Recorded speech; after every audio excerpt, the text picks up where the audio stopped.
Wandered कि कोई भी ऑब्जेक्ट अगर एक पर्टिकुलर सरफेस पे है, रेस्ट कर रहा है, तो वो मूव क्यों नहीं कर रहा?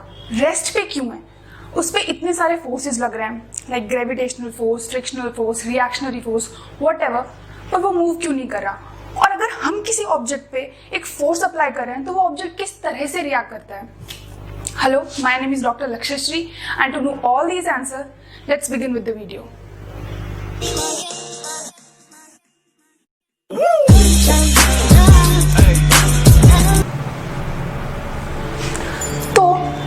बिफोर गोइंग इनटू कि अगर हम किसी पर्टिकुलर ऑब्जेक्ट पे फोर्स लगाते हैं और वो किस तरह से रिएक्ट करता है, हमें एक पर्टिकुलर कंडीशन को समझना होगा.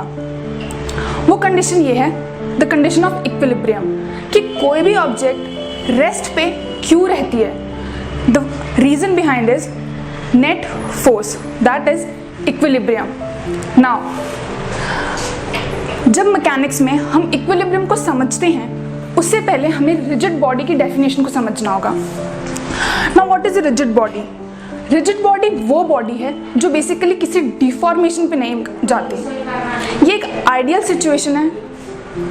सिचुएशन है और मोस्टली ऐसा नहीं होता.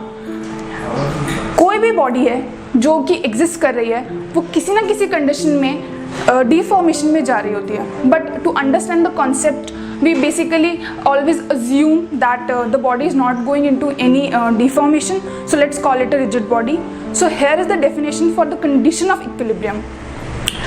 Any rigid body is considered to be in equilibrium if the net force acting on the body is zero, यानी कि उस बॉडी पे एक्ट होने वाला नेट फोर्स जीरो है. What is net force? The vector sum of all the forces acting on a body is called net force. Now vector sum क्या है?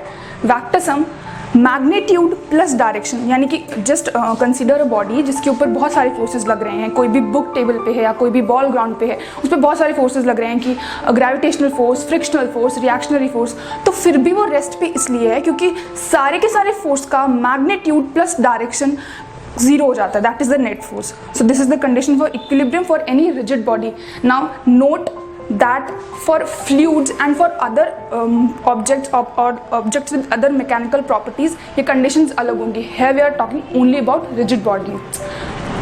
अच्छा, दूसरी चीज़, now second thing that comes into picture is how a body will react if we are applying a little bit of force on it. So the body will react by stress. The body will react by giving a picture of stress. वो हमें stress provide करेगी. Now what is stress?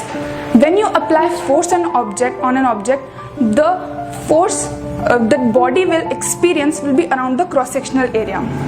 तो आप जब भी किसी body के ऊपर फोर्स अप्लाई करते हो तो जो बॉडी एक्सपीरियंस करती है वो पर क्रॉस सेक्शनल एरिया उस फोर्स को एक्सपीरियंस करती है, और इसे हम स्ट्रेस बोलते हैं. For example, just take an example that I am taking this box and I am applying the force in downward.